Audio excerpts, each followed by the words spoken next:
परमाणु त्रिज्या के बारे में हम लोगों ने पिछले लेक्चर में पढ़ा था, और परमाणु त्रिज्या कैसे वर्ग में आवर्त में किस प्रकार परिवर्तित होता है उसके बारे में भी हम लोगों ने देखा था कि परमाणु त्रिज्या जो है आवर्त में बाईं से दाईं ओर जाने पर परमाणु त्रिज्या का मान घटता है, क्योंकि नाभिकीय आकर्षण क्या हो जाता है, मजबूत होते जाता है, और वर्ग में ऊपर से नीचे आने पर कक्षा की संख्या में वृद्धि होती है, जिससे कि इलेक्ट्रॉन की नाभिक से दूरी बढ़ती है, फलस्वरूप उसकी परमाणु त्रिज्या भी बढ़ जाती है।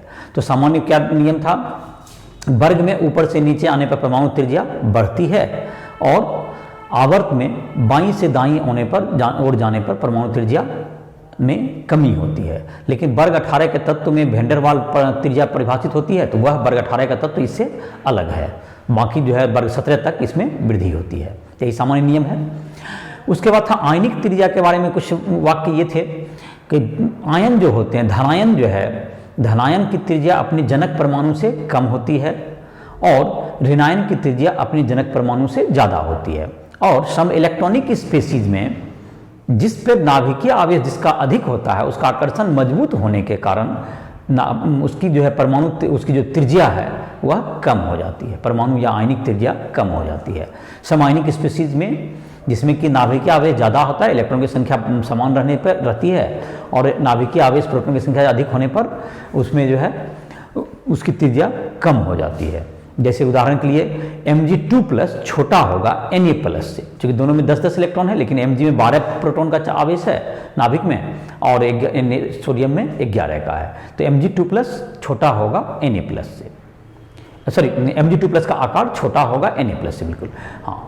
तो इस प्रकार से तुमने देखा होगा, जो पिछला वीडियो लेक्चर देख भी सकते हैं इसको, परमाणु त्रिज्या।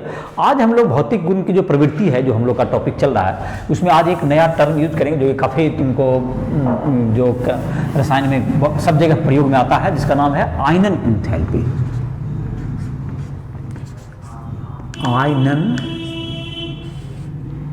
एंथैल्पी, आयनन एंथैल्पी, एंथैल्पी,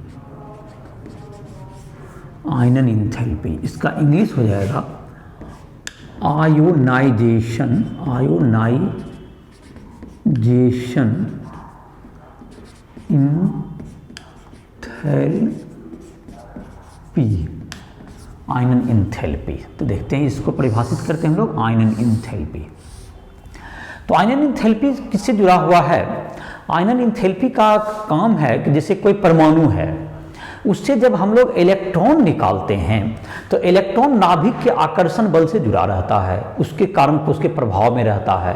तो जब नाभिकीय आकर्षण बल क्या होता है, नाभिकीय आकर्षण ज़्यादा होगा तो इलेक्ट्रॉन को निकालना कठिन होता है, उसे बाहर कोई निकालना चाहता है, तो बाहर निकालने के लिए क्या करना पड़ेगा, उसको नाभिकीय आकर्षण बल से मुक्त करने के लिए उसको उसके विरुद्ध जो है उसको एक ऊर्जा देनी पड़ती है। तो इसे हम लोग क्या कहते हैं, इसे हम लोग आयनन एंथैल्पी कहेंगे, इसे जो ऊर्जा देनी पड़ती है। तो किसी गैसीय परमाणु से इलेक्ट्रॉन को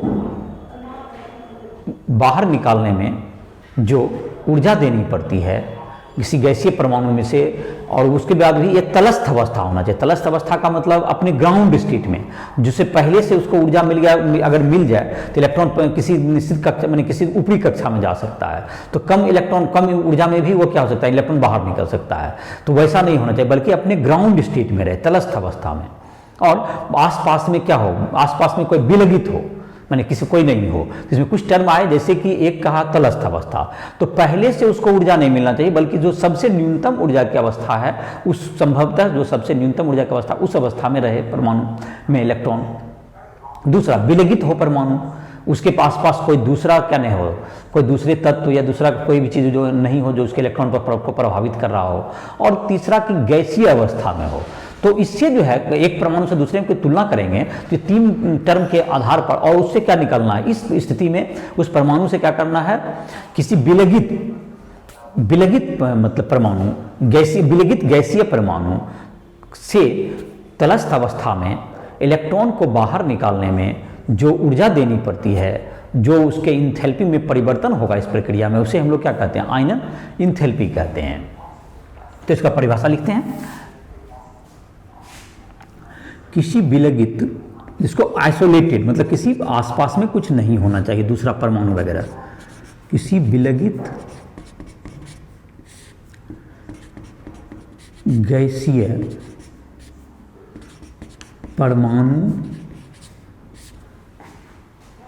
की तटस्थ अवस्था से इलेक्ट्रॉन को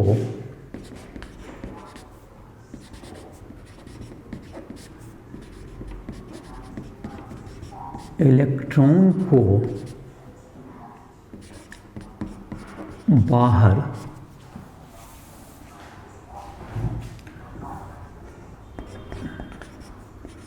निकालने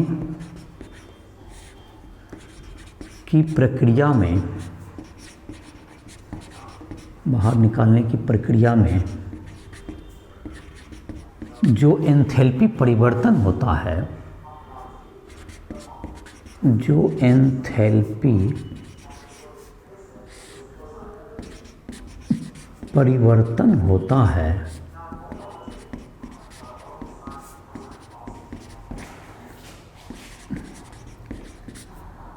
उसे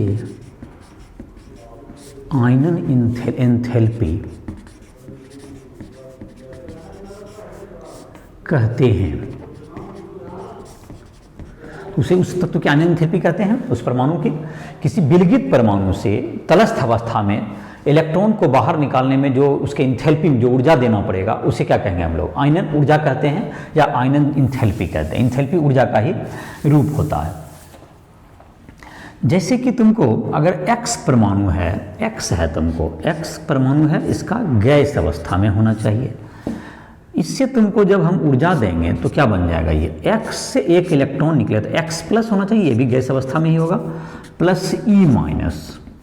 तो इस प्रक्रिया में जो कि एंथैल्पी मतलब इसकी ऊर्जा में इसकी ऊर्जा को घटा देंगे, X प्लस की ऊर्जा में इसकी ऊर्जा को घटा देंगे, तो जो तुमको ऊर्जा देना पड़ेगा वह तुमको क्या होगा, इसमें ऊर्जा देते हैं तो ये बनता है, तो इसकी ऊर्जा क्या होगी, ज़्यादा होगी इसकी तुलना में। तो इसका मतलब इसका जो एंथैल्पी का जो मान होगा, इसमें जब हम लोग कुछ ऊर्जा देंगे इसका, तो इसका मान क्या आ जाएगा तुम्हें, तो इसका मान तुमको जो एंथैल्पी में जो परिवर्तन होगा वह इसको ऊर्जा देंगे तब इसका मान आएगा। तो इसकी एंथैल्पी क्या है, ज़्यादा है, इसमें कुछ ऊर्जा देंगे तो यह बनता है, तो इसका मतलब कि इसकी ऊर्जा ज़्यादा है, तो आयनन एंथैल्पी का मान क्या आएगा, धनात्मक आ जाएगा। इलेक्ट्रॉन चूँकि प्रभाव में रहता है, वहाँ से निकालना है, तो इसकी आयनन ऊर्जा कहलाएगी। तो इसको जो है X का क्या कहलाता है, इसको डेल्टा HI कहते हैं। तो इसको आयनन एंथैल्पी का संकेत लिखते हैं हम लोग डेल्टा IE, मतलब I आयनेशन एंथैल्पी और H लिखते हैं, डेल्टा HIE का मान धनात्मक होता है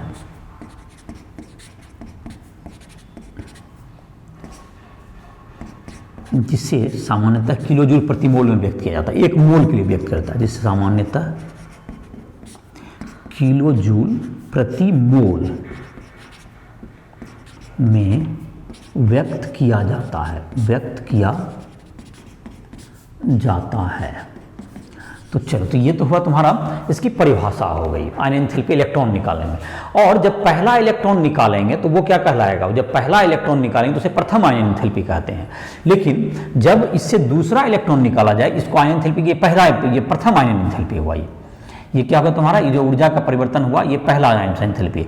और अब जैसे दूसरा आयनन एंथैल्पी, जब X प्लस से गैस है, इससे निकाल लेंगे ऊर्जा दे करके X plus plus gas plus E minus, तो ये कहलाएगा द्वितीय आयनन एंथैल्पी। इसमें जो ऊर्जा में परिवर्तन होगा यह क्या कहलाएगा, ये किसकी ऊर्जा हो गई, इस प्रक्रिया में हुआ एंथैल्पी परिवर्तन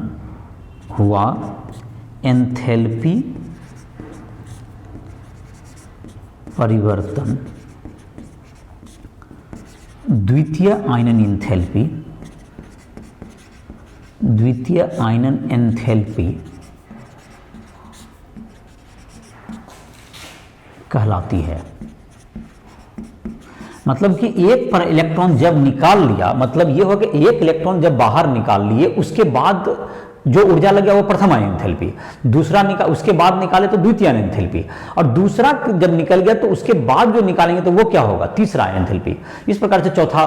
तो आयन एंथैल्पी आप अलग अलग परमाणु से इलेक्ट्रॉन निकालते रहिए तो उसकी आयन एंथैल्पी, तो आयनन एंथैल्पी का मान होगा द्वितीय आयन एंथैल्पी जो होता है प्रथम आयन एंथैल्पी से अधिक होती है। उसी प्रकार तृतीय आयन एंथैल्पी द्वितीय से अधिक होती है, चौथा तृतीय से अधिक होगा। तो प्रथम आयन इलेक्ट्रॉन निकलने पर जो है उसका आवरण प्रभाव में कमी होती है, इसलिए द्वितीय आयन एंथैल्पी हमेशा क्या होती है, प्रथम आयन एंथैल्पी से। द्वितीय आयन एंथैल्पी नाभिकीय आकर्षण बढ़ने के कारण, नाभिकीय आकर्षण में वृद्धि होने के कारण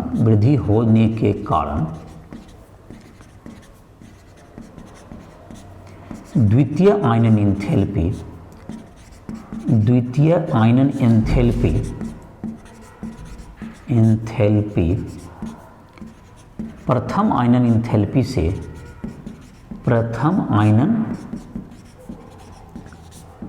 एंथैल्पी से अधिक होती है। तो ये तुमको प्रथम आयन एंथैल्पी अधिक होगा, द्वितीय ज़्यादा होगा प्रथम से, और तृतीय फिर द्वितीय से ज़्यादा होगा। इस प्रकार से क्या होगा, तुम्हें ये आयनन एंथैल्पी की परिभाषा हो गई। और दूसरा मतलब कि, और जाहिर है कि सबसे जो आसान तुमको जो है इलेक्ट्रॉन निकालने में किसका पड़ता है, इलेक्ट्रॉन निकालना सबसे आसान होता है धातु परमाणु से, हम लोग आसानी से इलेक्ट्रॉन निकाल सकते हैं। अधातु में निकालने में क्या होगी, ज़्यादा दिक्कत होती है। तो इसमें देख लेते हैं इस पर क्या क्या चीज़ का प्रभाव पड़ता है। आयनन एंथैल्पी में जब हम लोग आयनन एंथैल्पी में क्या होगा तुमको, जब इलेक्ट्रॉन है यहाँ पर, इसको डायग्राम में देखते हैं कैसी व्यवस्था होती है, इस पर कैसे कैसे इसमें वृद्धि होगी, इसको समझने की कोशिश करते हैं। तो आयनन एंथैल्पी में तुमको, ये तो परिभाषा हो गया तुम्हारा। अब मान लेते हैं कि आयनन एंथैल्पी यहाँ पर क्या होगा, आयनन एंथैल्पी में पहले नाभिक होता है किसी परमाणु में, फिर कुछ इलेक्ट्रॉन होते हैं अंदर के इलेक्ट्रॉन जिसको कोर इलेक्ट्रॉन कहेंगे, इसमें कुछ कोर इलेक्ट्रॉन्स होंगे, और फिर क्या होंगे तुमको कुछ बाहरी इलेक्ट्रॉन होंगे जिसको संयोजी इलेक्ट्रॉन भी कह सकते हैं। तो ये तुमको क्या होगा, तो इसमें जो है तुमको ये नाभिक हो गया, नाभिक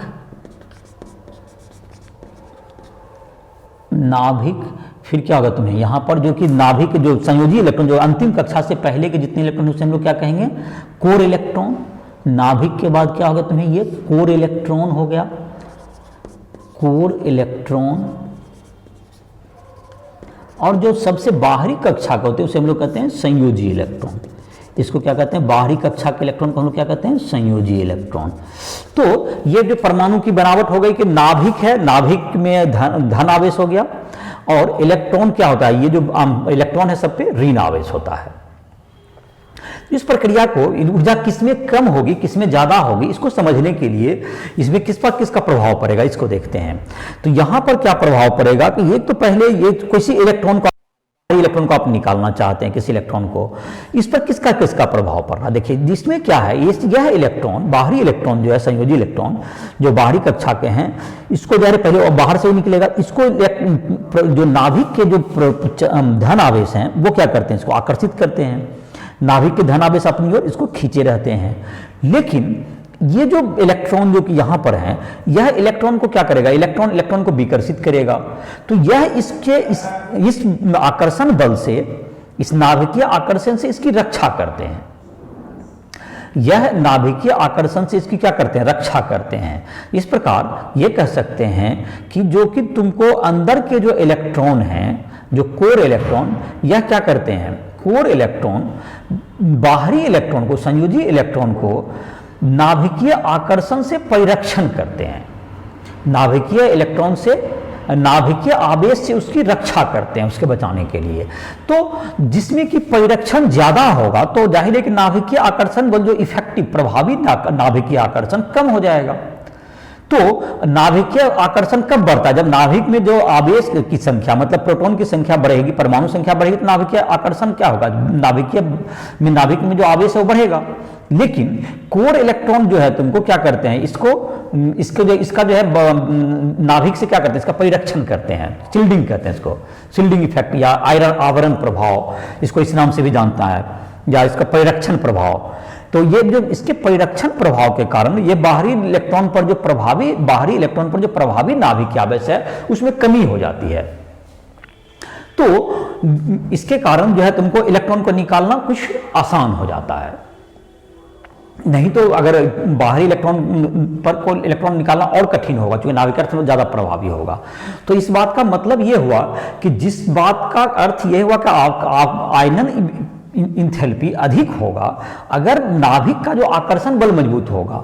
आकर्षण बल किस पर निर्भर कर रहा है, एक तो नाभिक, अगर नाभिक में आपके प्रोटॉन की संख्या बढ़ रही है तो आपके उसके जो आकर्षण करने की क्षमता बढ़ रही है। लेकिन कोर इलेक्ट्रॉन जो है वह जो कि अंदर के जो इलेक्ट्रॉन हैं वह क्या करते हैं, उसकी रक्षा करते हैं, जिससे कि उसके नाभिकीय आकर्षण में नाभिकीय आवेश से क्या करता है, वह उसके आकर्षण से कुछ उसकी रक्षा करते हैं। मतलब वो एक प्रकार से आपको मतलब इलेक्ट्रॉन को क्या करना है, इलेक्ट्रॉन को खींचने, जो नाभिक खींचने उससे उसको बचाता है। इस प्रकार इसलिए इसको कहते हैं परिरक्षण। तो दोनों का मिला करके यही बात हुआ कि नाभिकीय आवेश बढ़ने से आयनन एंथैल्पी का मान तो बढ़ेगा, लेकिन इलेक्ट्रॉन उसमें कुछ उसकी मदद करेंगे, तो जिससे कि उसका जो इफेक्टिव न्यूक्लियर, जो प्रभावी नाभिकीय आवेश है उसमें कुछ कमी आ जाती है। तो इन सब प्रभाव के आधार पर हम लोग ये देखते हैं, इन सभी प्रभाव के आधार पर इलेक्ट्रॉन पर किसका प्रभाव पड़ा, संयोजी इलेक्ट्रॉन पर, बाहरी इलेक्ट्रॉन पर। यहां पर मैं एक आध लाइन लिख देता हूं इस बात को, बाहरी इलेक्ट्रॉन पर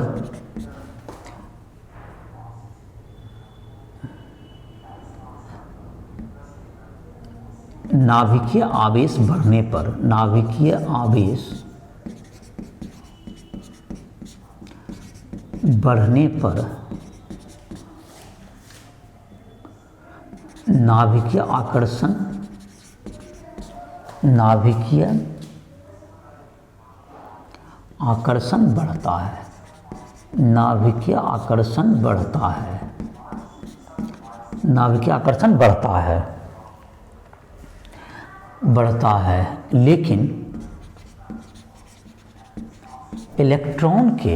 लेकिन कोर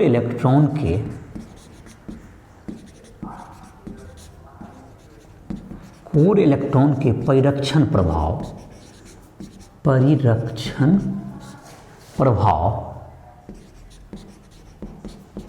जिसको कहते हैं हम लोग शील्डिंग इफेक्ट, परिरक्षण प्रभाव, shielding effect, SHIELDING, shielding effect से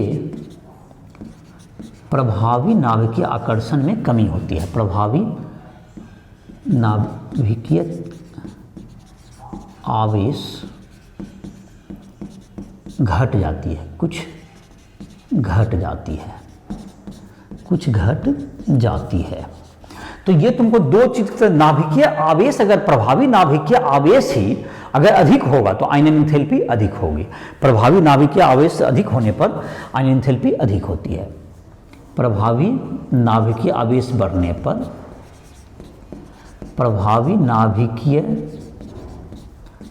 आवेश बढ़ने पर आयनन एंथैल्पी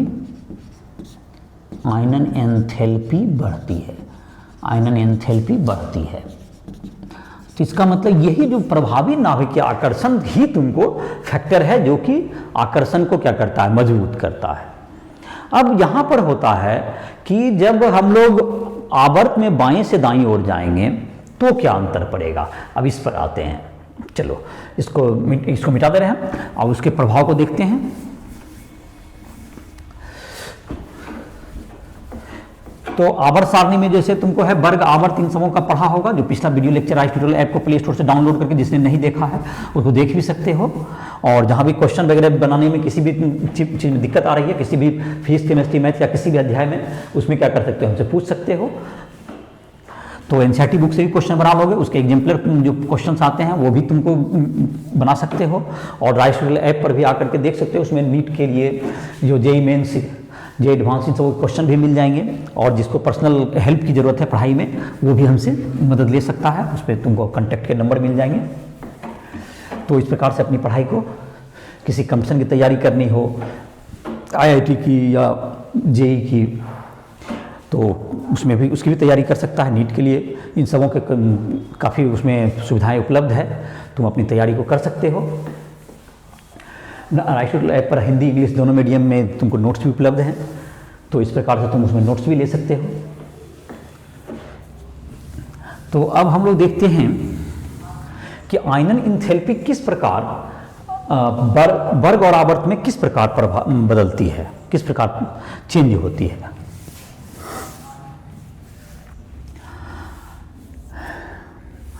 तो आयनन इंथैल्पी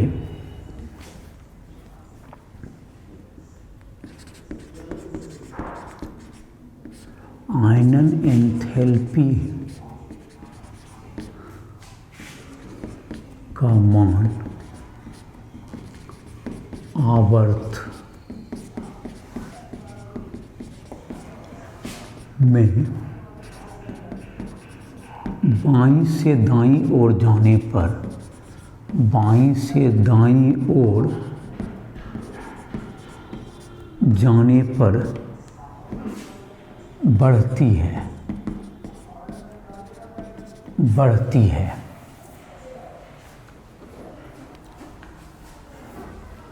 पहले लिख देते हैं, जबकि वर्ग में ऊपर से नीचे आने पर, ऊपर से नीचे आने पर आयनन इंथैल्पी का मान, आयनन इंथैल्पी का मान घटता है, आयनन इंथैल्पी का मान घटता है। तो आवर्त में क्या जाएंगे, बाईं से दाईं ओर जाएंगे तो आयनन इंथैल्पी का मान बढ़ेगा, और वर्ग में ऊपर से नीचे आएंगे तो आयनन इंथैल्पी का मान घटता है। तो ये तुम्हारा हो गया लेफ्ट राइट।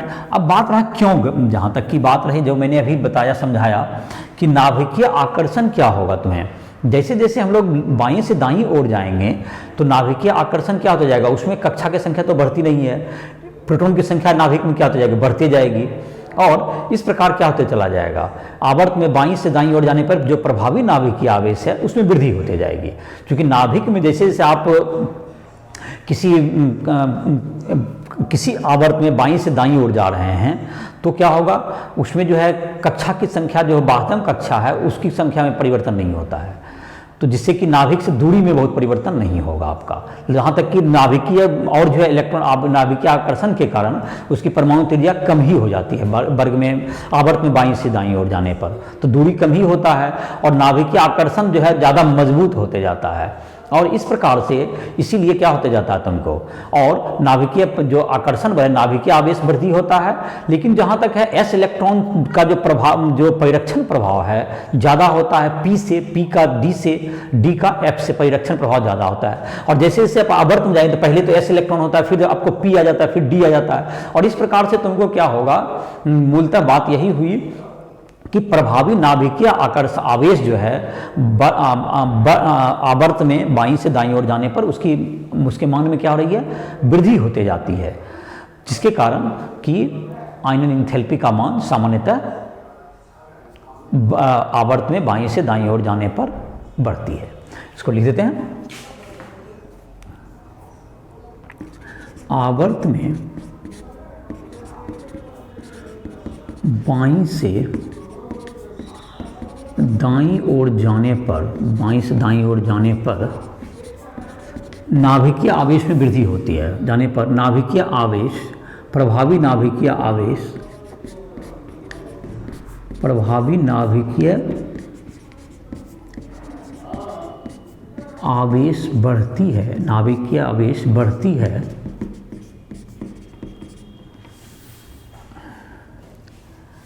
जबकि कक्षा की संख्या, जबकि बाह्यतम कक्षा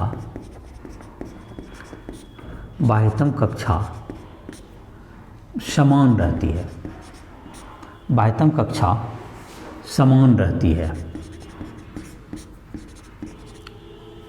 जबकि कक्षा की संख्या समान रहती है, ऐसा कर दो बाह्यतम कक्षा से बेहतर यही है, जबकि कक्षा की संख्या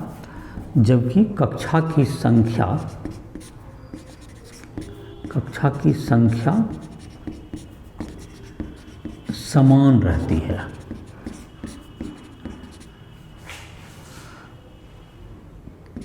फलस्वरूप नाभिकीय आकर्षण बढ़ने के कारण,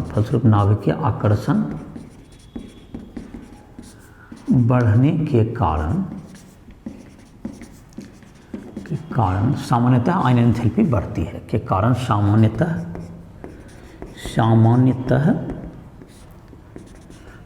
आयनन एंथैल्पी बढ़ती है। सामान्यतः आयनन एंथैल्पी क्या होती है? बढ़ जाती है। बाएं से दाईं ओर जाएंगे तो क्या हो जाएगी? ये बढ़ जाएगी सामान्यतः। लेकिन इसमें कुछ, अगर हम लोग दूसरा आवर्त देखें, दूसरा आवर्त में भी देखते हैं इसको। दूसरा आवर्त में देखते हैं कि एक दूसरा आवर्त का उदाहरण लेते हैं। लिथियम है, फिर beryllium, boron, carbon, nitrogen, neon. तो इसका जो तुम्हें है, इसमें दो जगह पर अपवाद है। बेरिलियम से तुमको बोरोन का जो है, लिथियम से ज़्यादा तुमको बेरिलियम का होता है, बेरिलियम से लेकिन कम होता है, ये तुमको अब कम हो जाता है। इसकी आयनन एंथैल्पी क्या होती है? कम होती है। इसकी आयनन एंथैल्पी क्या होगी? कम हो जाएगा। आयनन एंथैल्पी कम होता है इससे, बेरिलियम से इसका घट जाता है। और फिर बोरोन इससे इसका ज़्यादा होगा, इससे इसका ज़्यादा होगा, और इसका नाइट्रोजन का उससे ज़्यादा होगा, लेकिन ऑक्सीजन का इससे फिर कम हो जाता है। तो आयनन एंथैल्पी का क्रम देखो क्या है। आयनन एंथैल्पी कैसे होगा? द्वितीय में सबसे अधिक तो तुमको, सबसे कम किसका हो गया? पहले लिथियम का हो गया, इसके बाद जो है तुमको ये कम हो जाता है बेरिलियम से, तो बी पहले आ जाएगा। देखो दो जगह पर अपवाद भागेगा, बीई, फिर क्या आ गया तुम्हें? कार्बन, फिर ऑक्सीजन आ जाएगा, तब नाइट्रोजन, तब फ्लोरीन, तब नियोन। ये तुमको आयनन एंथैल्पी का क्रम है। द्वितीय आवर्त की आयनन एंथैल्पी का क्रम, द्वितीय आवर्त की प्रथम आयनन एंथैल्पी। तो यहाँ पर इसमें देख रहे हैं, आवर्त में देखें तो दूसरा आवर्त में अगर हम गौर करें तो यहाँ पे दो जगह पे अपवाद गया है। बोरोन का क्या होना? बेरिलियम से कम होना, और ऑक्सीजन का नाइट्रोजन से कम होना। इसको कैसे हम लोग परिभाषित करेंगे? तो बेरिलियम का जहाँ तक बोरोन से कम होना, बेरिलियम का जो कि ज़्यादा हो गया बोरोन से, इसमें क्या होता है? इसका जो है, इसमें 2s2 होता है। बेरिलियम का जो इलेक्ट्रॉनिक विन्यास देखें, इसको जब परिभाषित करें, बेरिलियम का इलेक्ट्रॉनिक विन्यास होता है, बेरिलियम का 4 होता है, 1s2 2s2। इसमें जो 2s2 में ये तुमको जो है, तुमको दोनों जो इलेक्ट्रॉन होते हैं ये पूरा कंप्लीटली फिल्ड अप होता है, s2। तो ये जो दोनों इलेक्ट्रॉन होते हैं ये अस्थायी होते हैं, और s इलेक्ट्रॉन का जो पेनिट्रेशन वह भी क्या होता है? ज़्यादा होता है p इलेक्ट्रॉन से। तो p के इलेक्ट्रॉन के बजाय s को निकालना क्या होता है? कठिन होता है। ये कंप्लीटली दूसरा जो ऑर्बिट में 2s पूरा भरा हुआ है, तो s में तुमको, बेरिलियम में क्या है? s electron. जबकि अगर बोरोन की बात करें, बोरोन 5, तो 1s2 2s2 2p1। तो देखो 1s में तो ऐसा हो गया, 1s2, फिर 2s2 हो गया, और 2p में 3 ऑर्बिटल होते हैं, उसमें एक में ये भरा हुआ रहता है, बाकी खाली होता है, 2p1 हो गया। तो मैंने कहा कि s वाला जो इलेक्ट्रॉन है ये पूरा भरा हुआ है, और इसका जो पेनिट्रेशन पावर होता है, जो कि विभेदन पावर, भेदन क्षमता होता है, s इलेक्ट्रॉन की भेदन क्षमता ज़्यादा होती है किसके? पेनिट्रेशन। तो मतलब कि वह क्या करता है? भेदन क्षमता ज़्यादा होने का मतलब ये हुआ कि वह ज़्यादा क्या कर सकता है? नाभिकीय आवेश को कम कर, मैंने प्रभावी नाभिकीय आवेश को मैंने क्या कर देगा? वो बढ़ाने में, चूंकि पेनिट्रेशन पावर उसमें परिरक्षण ज़्यादा करता है इसका, तो जिसके फलस्वरूप इसकी प्रभावी नाभिकीय आवेश क्या जाती है? बढ़ जाती है। तो इसको हम लोग क्या कहेंगे? इसका क्या हो गया, तुम्हें क्या इसका निष्कर्ष निकला कि इसका जो प्रभावी नाभिकीय आवेश है वह बढ़ जाता है और इस कारण से इसकी आयनन इंथैल्पी ज़्यादा हो जाती है और इसकी आयनन इंथैल्पी कम हो जाती है। तो इसमें कारण यही हुआ। कुछ एक आध लाइन में लिखना चाहें, बेरिलियम के इलेक्ट्रॉन, बेरिलियम में इलेक्ट्रॉन, बेरिलियम परमाणु में इलेक्ट्रॉन, बेरिलियम परमाणु में इलेक्ट्रॉन कहाँ से निकलेगा तुमको, 2s से निकालना कठिन होता है, कठिन होता है चूँकि S और इलेक्ट्रॉन की भेदन, S इलेक्ट्रॉन नाभिक के अधिक करीब होता है, नाभिक के अधिक करीब, और S इलेक्ट्रॉन नाभिक के अधिक करीब होता है और अधिक करीब होता है, इसलिए पूर्ण भरे s ऑर्बिटल से इलेक्ट्रॉन बाहर निकालना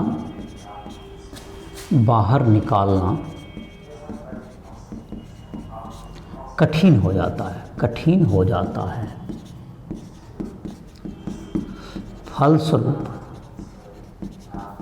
फलस्वरूप बेरिलियम की आयनन इंथैल्पी बोरोन से अधिक होती है। ये तो हुआ बेरिलियम का। अब जहाँ तक नाइट्रोजन ऑक्सीजन की बात करें, नाइट्रोजन ऑक्सीजन में क्या है, नाइट्रोजन और ऑक्सीजन में भी तुमको क्या है, इसमें भी अपवाद है यहाँ पर। तो नाइट्रोजन ऑक्सीजन में देखें तो नाइट्रोजन ऑक्सीजन में क्या है अपवाद में, अब नाइट्रोजन का है इलेक्ट्रॉनिक विन्यास लिखते हैं। नाइट्रोजन का देखो क्या होता है, साथ 1s2 2s2 2p3। तो देखो 2p में जब 3 जो बढ़ाया तो ये एक दिशा में बढ़ा जाएगा, इसे हुंड के नियम के मुताबिक जो ये एक दिशा में बढ़ा गया। ऑक्सीजन का होता है 8, 1s2 2s2 2p4। तो इसमें देखो 2p4 है तो पहले तो एक दिशा में बढ़ाएगा, फिर इधर बढ़ाया, फिर इधर बढ़ाया और ये हो गया, अब ये इलेक्ट्रॉन ये 2p4 हो गया। तो इसमें क्या है तुमको, इसमें अर्ध भरे ऑर्बिटल के कारण, इसमें अर्ध भरे नाइट्रोजन के अर्ध भरे ऑर्बिटल के कारण, p ऑर्बिटल के कारण इसकी आयनन एंथैल्पी क्या जाती है, ऑक्सीजन से अधिक हो जाती है। नाइट्रोजन में आधा भरे p ऑर्बिटल के कारण इसकी आयनन एंथैल्पी ऑक्सीजन से अधिक है, ऑक्सीजन से अधिक है। चलो तो ये तो तुम्हारा हो गया, इसका मान हो गया तुमको नाइट्रोजन से अधिक है।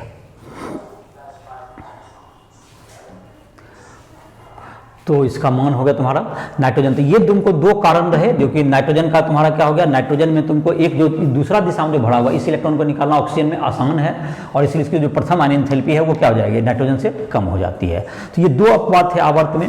आवर्त में सामान्य नियम क्या है, इसे बाएं से दाएं ओर जाने पर बढ़ती है, लेकिन यहाँ पर द्वितीय आवर्त में भी इसी प्रकार का अपवाद तुमको तृतीय आवर्त में भी देखने को मिलेगा।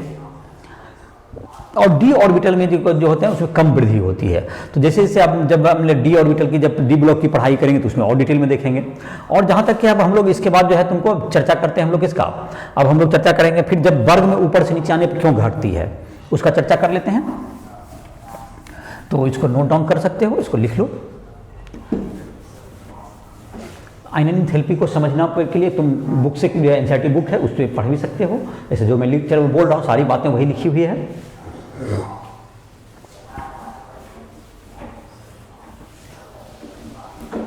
क्वेश्चन बनाने का कोशिश करो, क्वेश्चन बनाओगे उसमें भी ऑब्जेक्टिव वगैरह बनाओगे, ब्लू एरिस्टोटल ऐप पर जाकर के बनाओ, ऑब्जेक्टिव क्वेश्चंस मिल जाएंगे जिससे कि तुम आसानी से धीरे धीरे कंसेप्ट को यूज़ करना सीख जाओगे।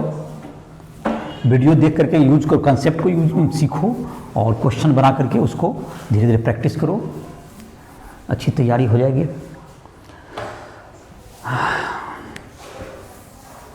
तो अब है कि वर्ग में ऊपर से नीचे आने पर लिखो, वर्ग में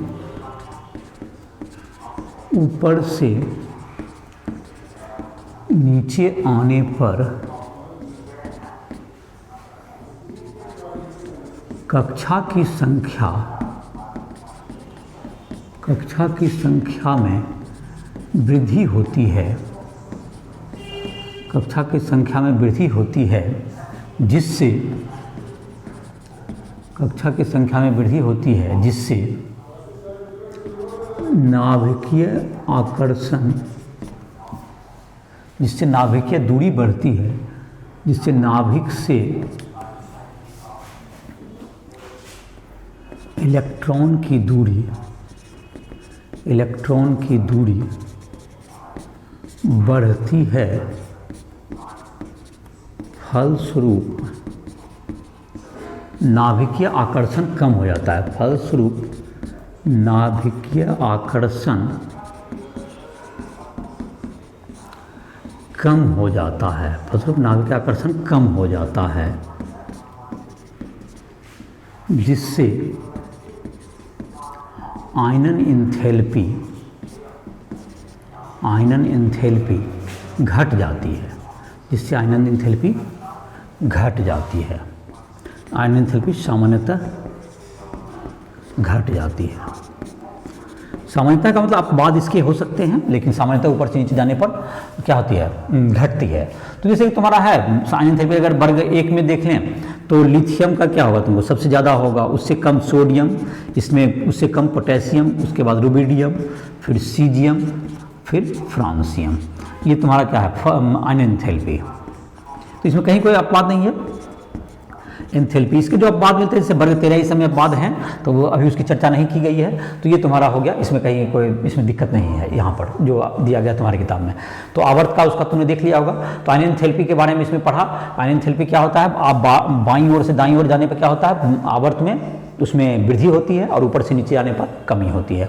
और आवर्त में 2 अपवाद थे, बेरिलियम जैसे दूसरा आवर्त की जिसकी चर्चा प्रमुख रूप से की गई, बेरिलियम का बोरोन से ज़्यादा हो जाना और नाइट्रोजन का ऑक्सीजन से ज़्यादा होना। तो बेरिलियम का बोरोन से ज़्यादा होना क्या है कि उसमें s इलेक्ट्रॉन है वो पूरे भरे हुए हैं 2s, और s इलेक्ट्रॉन की जो भेदन क्षमता होती है वो p से ज़्यादा होती है, और इस कारण से s से इलेक्ट्रॉन को निकालना मुश्किल हो जाता है 2s पूर्ण भरे s ऑर्बिटल से। इसलिए बेरिलियम की जो आयनन एंथैल्पी है बोरोन से अधिक हो जाती है।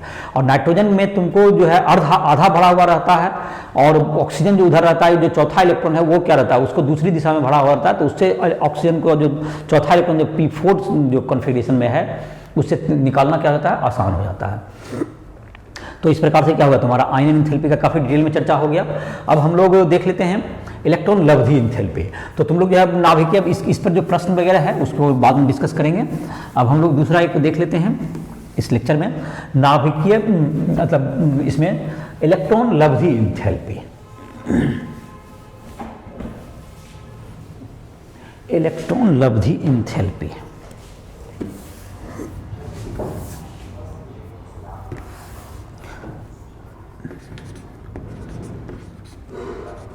इलेक्ट्रॉन लब्धि एंथैल्पी, इलेक्ट्रॉन गेन एंथैल्पी।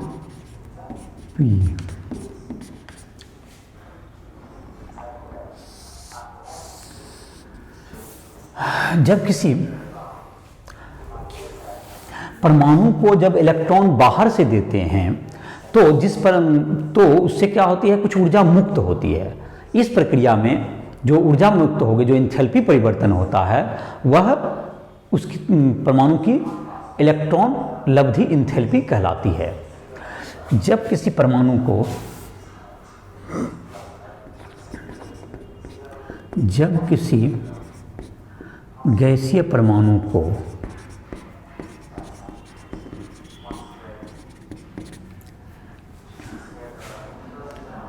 बाहर से इलेक्ट्रॉन दी जाती है,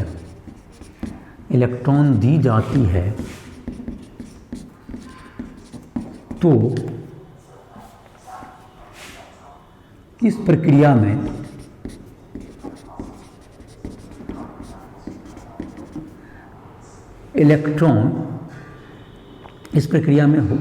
एंथैल्पी हुआ एंथैल्पी परिवर्तन, इस प्रक्रिया में हुआ एंथैल्पी परिवर्तन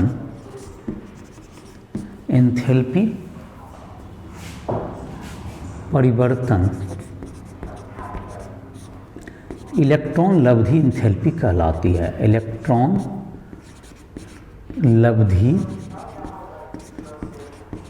एंथैल्पी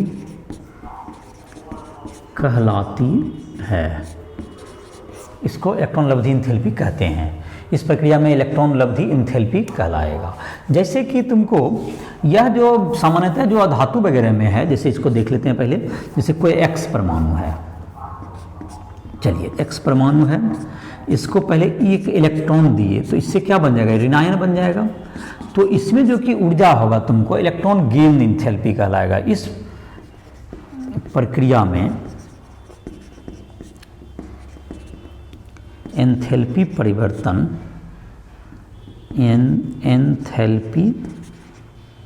एंथैल्पी परिवर्तन delta H E G enthalpy परिवर्तन इलेक्ट्रॉन लब्धि एंथैल्पी है। इलेक्ट्रॉन लब्धि एंथैल्पी है, इलेक्ट्रॉन लब्धि एंथैल्पी है।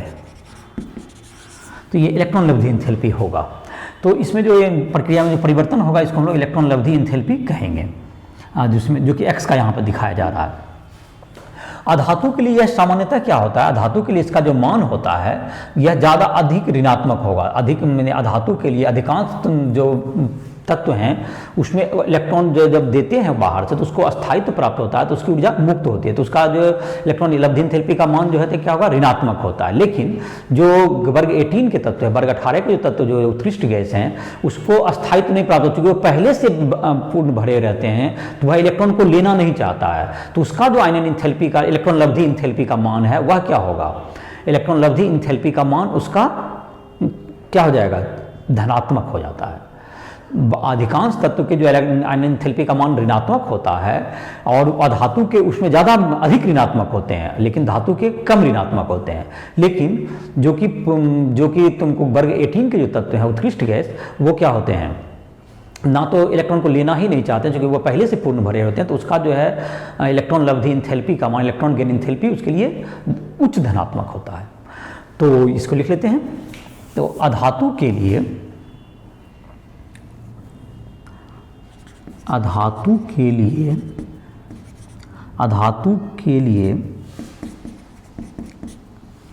इलेक्ट्रॉन लब्धि एंथैल्पी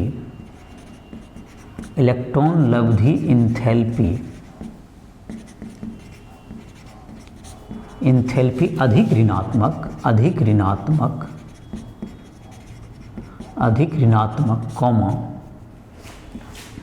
ऋणात्मक कॉमा धातु के लिए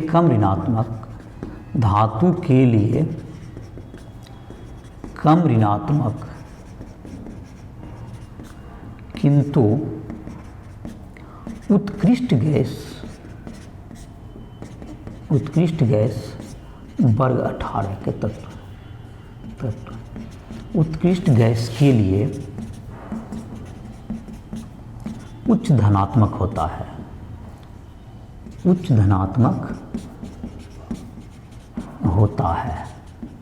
इलेक्ट्रॉन लब्धि एंथैल्पी का मान का बात कर रहे हैं। और चूंकि इसको जो है जितना अधिक होगा ऋणात्मक, वह उतना ही अस्थायित्व प्राप्त करेगा। वह उतना ही अधिक अस्थायित्व होगा। तो इसका जहाँ तक ट्रेंड की बात है, तो जैसे जैसे कि जब लेफ्ट अधातु की क्या प्रवृत्ति होती है, अधातु की सामान्यतः प्रवृत्ति होती है इलेक्ट्रॉन ग्रहण करने की, तो अधातु का आयनाइजेशन इसलिए उसका उच्च ऋणात्मक होगा, लेकिन धातु की क्या होती है, कम ऋणात्मक होगी। और जाहिर है कि तुमको जहाँ तक कि रहा कि वर्ग में आवर्त में जब हम बाईं से दाईं ओर जाते हैं तो यहाँ पर क्या होता है, इधर धातु रहते हैं, इधर अधातु रहते हैं। तो इसका मतलब होगा कि इधर जो है तुमका इसका कम ऋणात्मक होगा, इधर के मान जिसमें अधिक ऋणात्मक हो जाएगा, तो मान क्या हो जाएगा, बढ़ते जाएगा, और ऊपर से नीचे आने पर क्या हो जाएगा, इसकी मान में कमी होगी। तो इसका ट्रेंड यही हुआ जो कि आयन एंथैल्पी की तरह ही हुआ ट्रेंड। आवर्त में बाईं से दाईं ओर जाने पर, बाईं से दाईं ओर जाने पर इलेक्ट्रॉन लब्धि इंथैल्पी, इलेक्ट्रॉन लब्धि इंथैल्पी, लब्धि इंथैल्पी, इंथैल्पी का मान अधिक ऋणात्मक होता है, अधिक ऋणात्मक होता है, जबकि वर्ग में ऊपर से नीचे आने पर, जबकि वर्ग में ऊपर से नीचे आने पर, कम ऋणात्मक हो जाता है, कम ऋणात्मक हो जाता है, कम ऋणात्मक हो जाता है। तो ये तुमको सामान्य ट्रेंड है कि ऊपर से नीचे पर जाने पर क्या होगा, बाएं से दाएं जाने पर बढ़ता है इलेक्ट्रॉन लब्धि इंथैल्पी, लेकिन माइनस में होता है। तो अगर हम एब्सोल्यूट वैल्यू की बात करें, बढ़ता है का जब कर रहे हैं तो माइनस चिन्ह हटा करके, तो और ऊपर से नीचे आने पर क्या होता है, इलेक्ट्रॉन लब्धि इंथैल्पी का मान क्या होता जाएगा, कम होते जाएगा, कम ऋणात्मक होते जाएगा। तो ये तुम्हारा इसका ट्रेंड हो गया। और जहाँ तक की बात है, चूंकि इधर अधातु है तो अधातु में तुमको इलेक्ट्रॉन के लेने से उसको स्थायित्व प्राप्त होता है, तो उसका मान सामान्यतः क्या होता है, बढ़ता है, और इस इधर ऊपर से नीचे आने पर क्या होता है, घटता है। लेकिन एक जो अपवाद है तुमको कि फ्लोरीन और क्लोरीन में देखते हैं, फ्लोरीन वर्ग 17 के तत्व जो हैं, और वर्ग 16 में भी ये अपवाद मिलता है। फ्लोरीन और क्लोरीन जो है तुमको, जैसे कि इसको हम लोग क्वेश्चन के रूप में भी इसको लिख सकते हैं कि उसी में चर्चा कर देते हैं।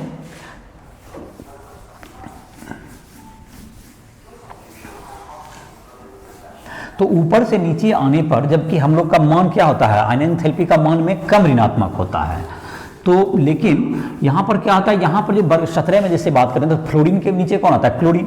तो होना चाहिए था कि उसका क्लोरीन का क्या हो जाए, कम ऋणात्मक होना चाहिए, लेकिन ये उल्टा होता है कि क्लोरीन का ही अधिक ऋणात्मक, अपवाद के रूप में हो गया, इसलिए वो नियम के पालन नहीं करता है। तो प्रश्न ये भी आएगा कि नियम का पालन नहीं करता, तो उसका कारण क्या है, उसको देख लेते हैं। जैसे क्वेश्चन के रूप में लिखते हैं, क्लोरीन की इलेक्ट्रॉन लब्धि इंथैल्पी, इलेक्ट्रॉन लब्धि एंथैल्पी F से अधिक ऋणात्मक है, अधिक ऋणात्मक है, क्यों, इसको एक्सप्लेन कीजिए। देखिए इसका आंसर लिखते हैं हम लोग, इसका आंसर, तो ये जो तुम्हारा है अधिक ऋणात्मक है, तो इसका कारण ये होगा कि जो वर्ग इसमें क्या है कि जो फ्लोरीन में है, फ्लोरीन में जो कि अंतिम इलेक्ट्रॉन होता है जिसको निकालने, जिसमें एक इलेक्ट्रॉन डाल रहे हैं हम लोग, जिसमें कि इसमें 2 कक्षा होती है। फ्लोरीन में क्या होते हैं, 2 ऑर्बिट होता है, फ्लोरीन में ये 2 ऑर्बिट ही होगा, और क्लोरीन में 3 ऑर्बिट होती है। फ्लोरीन में 2 ही कक्षा होगी फ्लोरीन में, लेकिन क्लोरीन में क्या होगा, 1, 2 और 3 कक्षा होता है। तो इसमें जो है पहले से फ्लोरीन में क्या है, फ्लोरीन में पहले से 7 इलेक्ट्रॉन रहते हैं, पहले से तुमको जो है 2, मतलब कि पहला ऑर्बिट में 2 रहता है, दूसरा में 7 इलेक्ट्रॉन रहता है। तो 7 इलेक्ट्रॉन रहने के कारण ये क्या होता है, इसका पहले से ही कक्षा में बहुत ज़्यादा क्या होता है, बहुत ज़्यादा कंपैक्ट है वो कक्षा। लेकिन क्लोरीन का आकार बड़ा हो गया, तो अगर 7 इलेक्ट्रॉन भी है तो ये ज़्यादा बेहतर वे में रह सकता है। इस कारण से होता यह है कि जब 8वां इलेक्ट्रॉन इसमें आना चाहता है फ्लोरीन में, तो इसमें जो विकर्षण है इसका काफ़ी अधिक रहता है, छोटे जगह में रहने के कारण, तो यह उतना बेहतर नहीं हो पाता है जितना कि आसानी से कौन ले सकता है, क्लोरीन ले सकता है। तो क्या अर्थ हुआ कि फ्लोरीन का आकार छोटा होता है, जिसके कारण, और उसमें जो है तुमको इलेक्ट्रॉन की संख्या भी क्या होती है, अधिक है।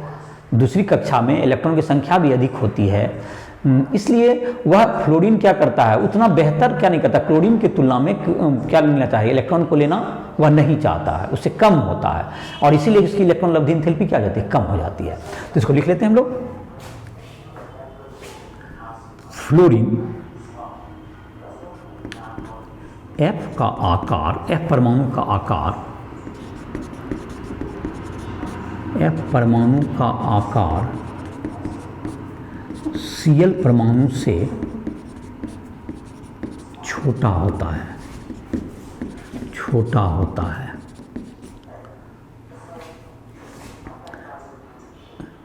छोटा होता है, इसलिए F परमाणु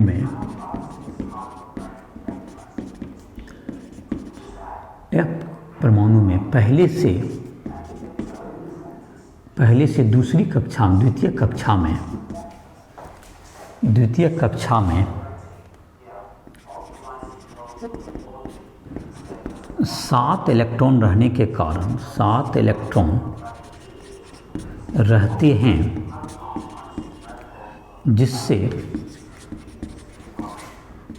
वह आसानी से अतिरिक्त इलेक्ट्रॉन नहीं ले पाता है, अतिरिक्त इलेक्ट्रॉन ग्रहण नहीं करना चाहता है, ग्रहण नहीं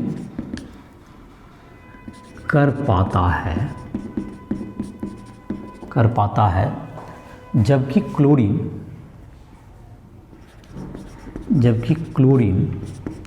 बड़े आकार के कारण आसानी से इलेक्ट्रॉन ग्रहण करता है, इलेक्ट्रॉन ग्रहण कर सकता है।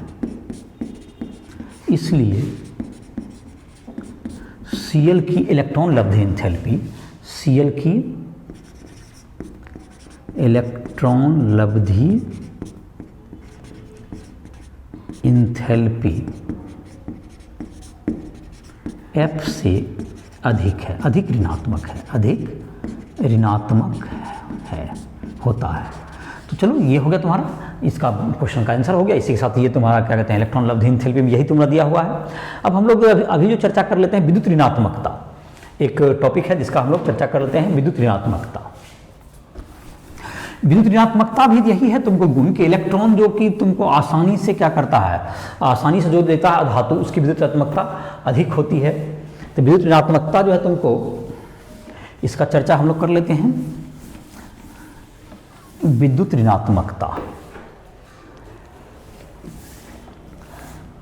ऋणात्मकता भी इसी से जुड़ा हुआ है। विद्युत ऋणात्मकता तो मतलब धातु हो गया एक ढंग से, विद्युत ऋणात्मकता इलेक्ट्रो निगेटिविटी,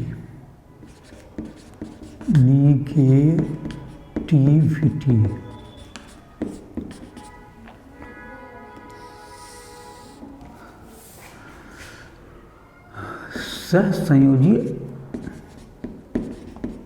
आबंध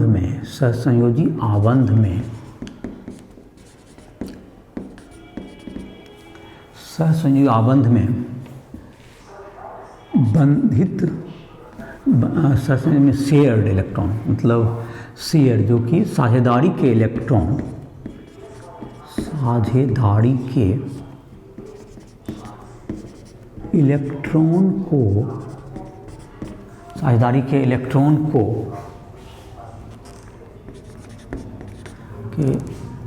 को अपनी ओर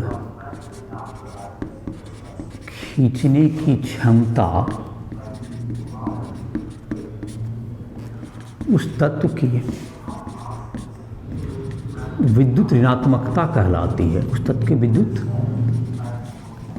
ऋणात्मकता कहलाती है, उस तत्व की विद्युत ऋणात्मकता कहलाती है। तो विद्युत ऋणात्मकता क्या होगा कि जब बंधन बना, जैसे कि तुमको HCl है, तो H ने एक इलेक्ट्रॉन का साझा किया और Cl ने भी एक इलेक्ट्रॉन दिया। तो ये जो Cl है, ये तुमको जो परमाणु ज़्यादा अपनी ओर ज़्यादा इलेक्ट्रोनिगेटिव होता है, वह इस इलेक्ट्रॉन को अपनी ओर ज़्यादा खींचेगा। तो Cl ज़्यादा खींचेगा तो इसकी विद्युत ऋणात्मकता अधिक हो गई। तो Cl अपनी ओर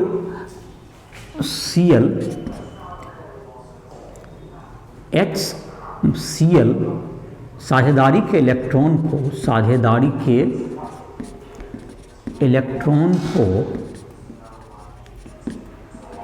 H से अधिक अपनी ओर खींचता है, H से अधिक अपनी ओर खींचता है। इसलिए Cl की विद्युत ऋणात्मकता,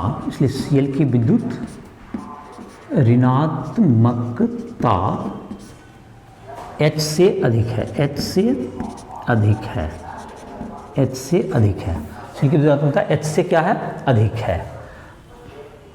Cl की विद्युत ऋणात्मकता H से अधिक होगी, क्योंकि ये तुमको क्या कह रहा है कि इसमें जो है तुमको ये ज़्यादा इलेक्ट्रॉन को अपनी ओर खींच रहा है। तो इस तरह से मतलब एक कोई भी जब बंधन बनेगा तो इसमें जो खींचना चाहेगा, जो ज़्यादा खींचेगा उसकी विद्युत ऋणात्मकता ज़्यादा, जिसकी अब बात है ये निर्भर क्या चीज़ पे करती है। जो अधातु है वह इलेक्ट्रॉन को अपनी ओर ज़्यादा खींचेगा, उसमें अधात्विक गुण को भी दिखाता है। ये ऋणात्मकता जो अधिक खींच रहा है, इसका मतलब अधात्विक गुण क्या है? ज़्यादा है उसका, तो इसके मतलब अच्छा धातु कहलाएगा। विद्युतात्मकता जो है तुमको ये बताता है किसकी। और जहाँ तक कि इसकी रही तो अधातु किधर होता है? आवर्त में जब बाईं से दाईं ओर जाएंगे तो क्या होगा? आवर्त में क्या होगा? इसका मान विद्युतात्मकता बढ़ेगी। तो इसको दिखाते हैं यहीं पर। आवर्त में बाईं से दाईं ओर जाने पर विद्युत ऋणात्मकता बढ़ती है। विद्युत ऋणात्मकता बढ़ती है जबकि वर्ग में ऊपर से नीचे आने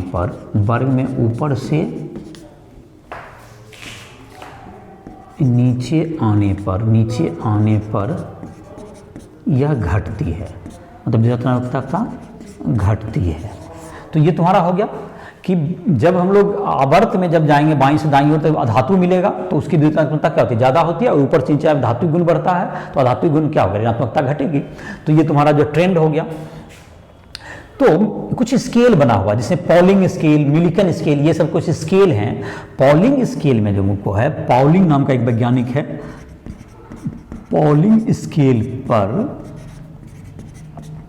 F की विद्युत ऋणात्मकता